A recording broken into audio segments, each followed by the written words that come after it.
When a broke elderly man begs for help, a ruthless mechanic slams the door in his face.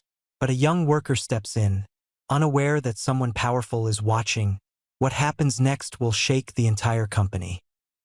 The metallic clatter of tools and the low hum of engines filled the cramped auto shop, blending into the steady drumming of rain against the corrugated roof. Wilson Norris wiped the sweat from his brow, his hands stained with grease, as he leaned over the open hood of an aging sedan. Around him, the shop buzzed with forced energy, workers moving quickly, not out of passion, but fear. Fear of Corey Vermont's sharp eyes and even sharper tongue. Corey, the supervisor, paced the floor like a self-proclaimed king, barking orders and scribbling inflated quotes without a second thought.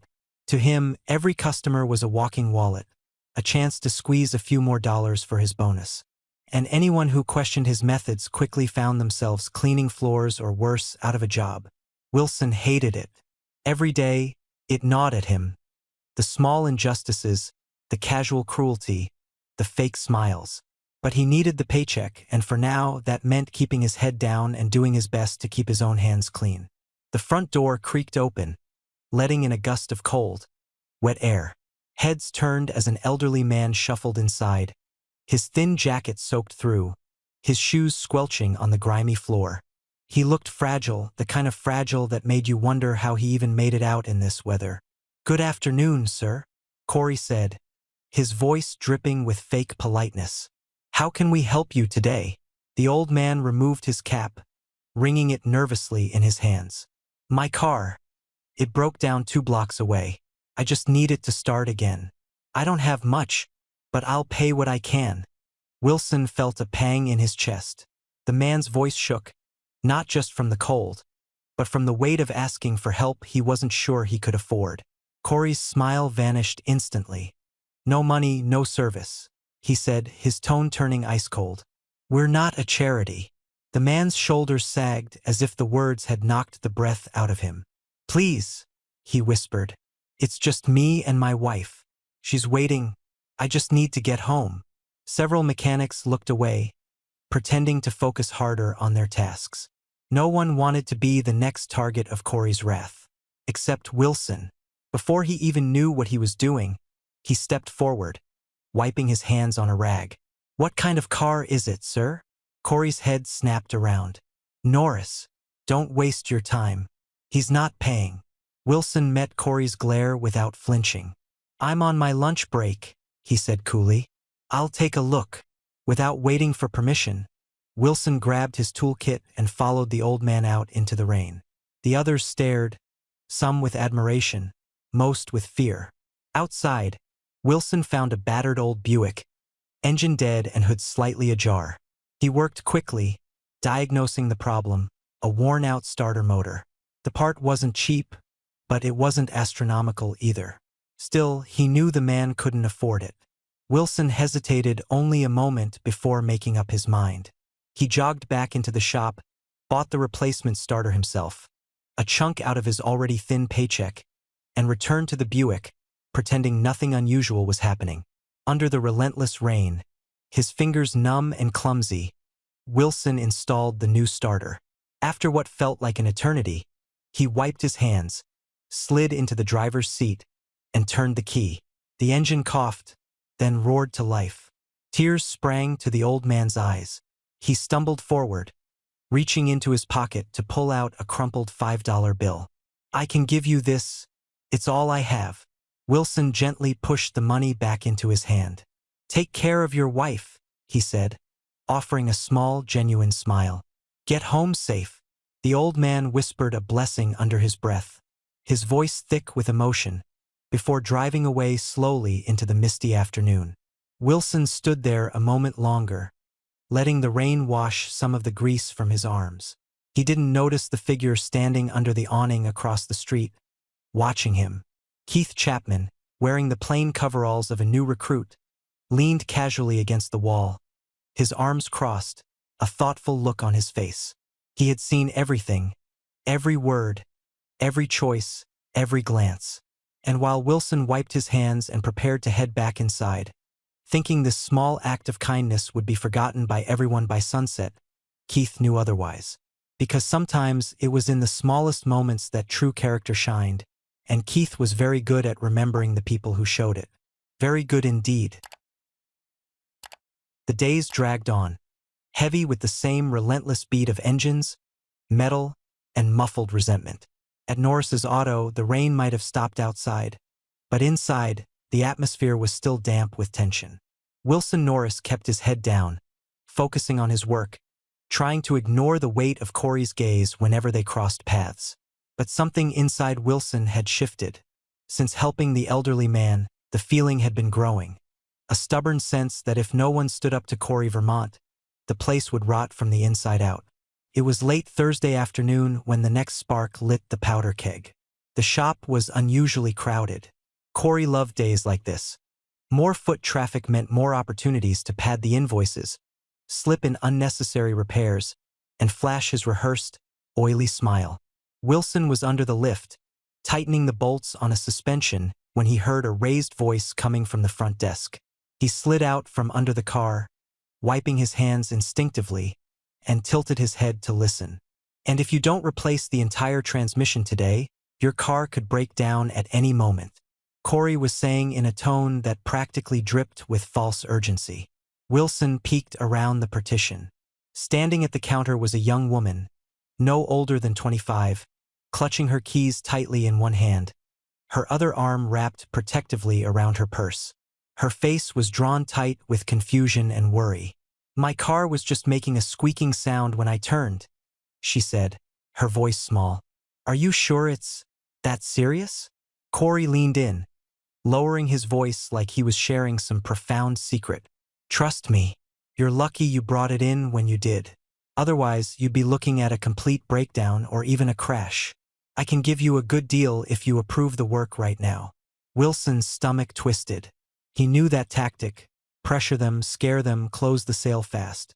But this wasn't just a bad sales pitch. It was a lie. He had worked on that model before. Squeaking when turning? It was almost certainly just a worn belt or low steering fluid. A cheap, easy fix. Not a failing transmission. Wilson's hands curled into fists, grease and all. He glanced around. The other mechanics saw it too, saw what was happening, but none of them moved. Heads lowered, eyes averted. Same old dance. But not today. Wilson tossed his rag onto the nearest bench and walked toward the front, each step echoing in the sudden hush that had settled over the shop. Every eye followed him. Corey noticed him coming and straightened up, an ugly smirk already pulling at the corners of his mouth. "Something you need, Norris?" he said, voice loud enough for everyone to hear. Wilson didn't blink. He looked directly at the young woman, offering a reassuring smile. "Miss, would you mind if I took a quick look at your car myself? Just to double-check." The woman nodded eagerly, relief flashing across her face. Corey's smile tightened, the muscles in his jaw flexing. "That's not your call, Norris." Wilson ignored him. He gestured politely for the woman to follow him, leading her outside into the parking lot, rain still dripping from the eaves. Under the open hood, Wilson worked fast, methodical. It took him less than 2 minutes to spot the problem. A loose serpentine belt, worn but still serviceable. A simple adjustment, maybe a replacement if she wanted to be cautious, total cost about $50. No transmission replacement. No catastrophic failure. Wilson closed the hood and turned to her. "You're fine. It's a simple belt issue. I can fix it in 15 minutes if you want, or you can take it somewhere else for a second opinion." The young woman's eyes widened. She fumbled into her purse and pulled out a folded estimate Corey had shoved at her. Nearly $2,000. Wilson's gut burned with anger. They walked back inside together. The moment they stepped through the door, Corey was waiting, arms crossed, a predator sizing up his prey. "Well?" Corey snapped. Wilson held up the estimate sheet like it was evidence in a trial. "You're trying to sell her a transmission she doesn't need," he said, voice calm but carrying. "The problem's a $50 belt." A ripple ran through the room. Mechanics paused mid-task, customers glanced up from magazines, and the air seemed to freeze. Corey's face flushed a dangerous shade of red. "You're out of line, Norris. You have no authority to second-guess me in front of customers. Wilson stood his ground. I have the authority to tell the truth. For a beat, no one moved. Then Corey stepped forward, getting too close, his finger jabbing at Wilson's chest. You're finished here. You hear me? You want to play hero? Fine. You can play unemployed hero. Wilson didn't flinch.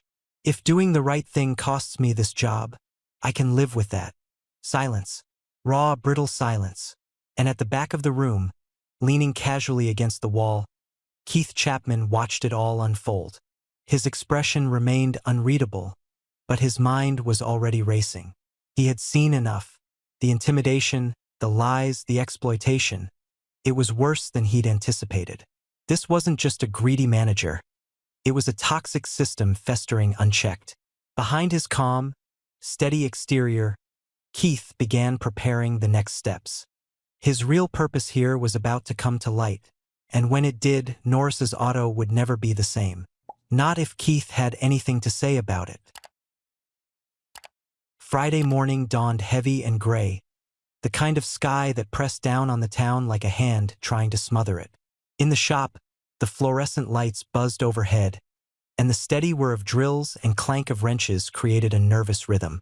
Wilson worked silently, the events of yesterday replaying in his mind like a scratched record. He had half expected to be fired on the spot, yet Corey had done nothing so far. Maybe waiting for a more public humiliation. Keith was there, as always, blending into the background, sweeping the floor near the entrance, eyes down, silent. But there was something different about him this morning, an edge of alertness, like a coiled spring waiting for the right moment. And then the door slammed open. Everyone turned. A man stormed into the garage, soaked from the drizzle, clutching a crumpled invoice in one hand and fury in the other. His face was flushed, his jaw tight with anger.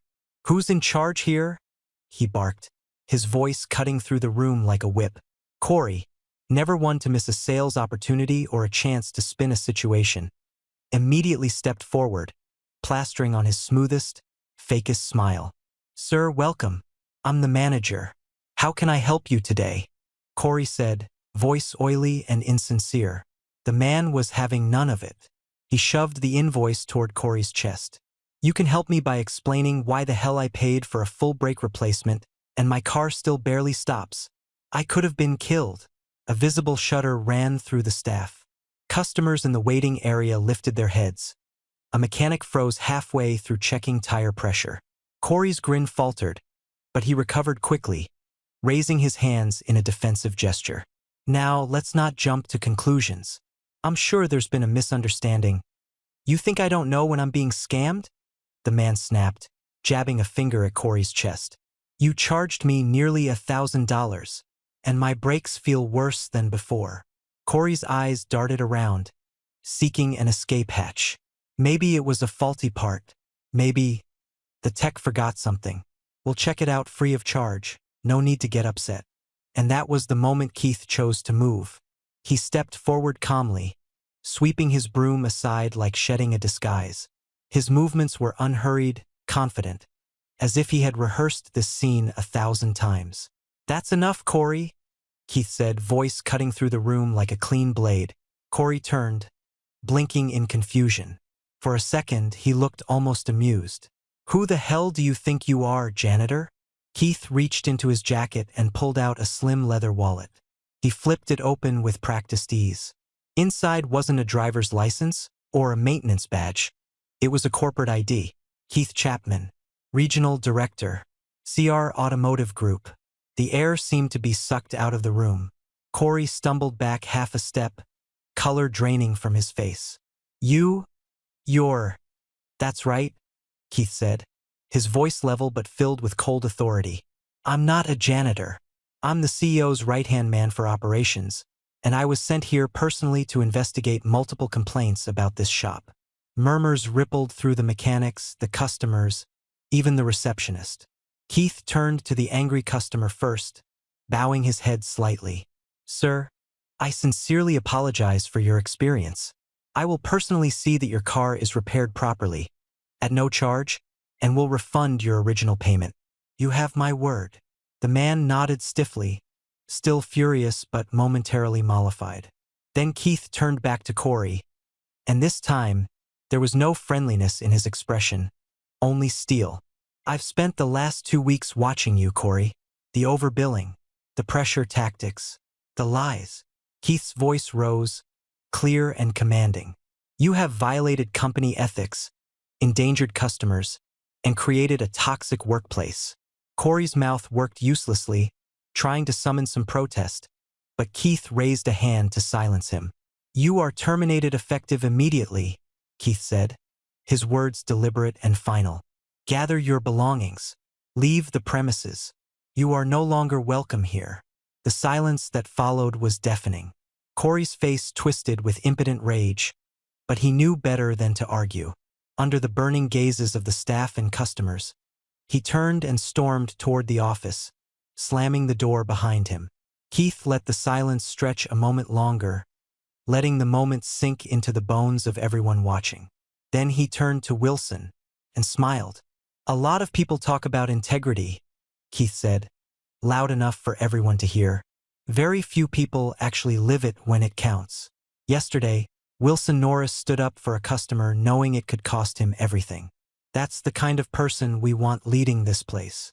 Wilson blinked, stunned. Keith stepped closer, extending his hand. Wilson, I'd like to offer you the position of manager. Full authority to rebuild this shop the right way. Fairness, transparency, respect. What do you say? Wilson hesitated, only for a heartbeat, then clasped Keith's hand, feeling the weight of the moment settle on his shoulders. I accept, he said, his voice steady. The room broke into scattered applause. Mechanics exchanged grins. Even the customers smiled. Keith turned, facing the staff now, his voice ringing clear and full of new energy. This place is going to change. Starting today, we're doing things differently. No more scams. No more intimidation. We will treat every customer and every employee with dignity. Because that's how you build something that lasts. The mood shifted. A tangible lifting, like clouds finally breaking to reveal the sun. And Norris's Auto didn't feel like a place of dread. The next morning, the shop had a different energy. Gone was the heavy, oppressive air. Mechanics moved more freely. The receptionist no longer kept her head down, fearing Corey's sharp words. Customers trickled in, unaware that behind the scenes, a revolution was quietly unfolding. In the office, still cluttered with the remnants of Corey's reign, Wilson and Keith sat at a battered wooden desk, papers and ledgers spread out before them like the wreckage of a ship run aground. Wilson rubbed the back of his neck, overwhelmed. It's worse than I thought, he muttered. Keith leaned over the paperwork, his brow furrowed in concentration. Yeah, he said grimly. It always is when greed is left unchecked.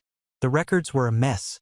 Handwritten notes stuffed between official invoices, doctored receipts, fake maintenance reports, inflated part orders. Not just from Corey's time, but stretching back years.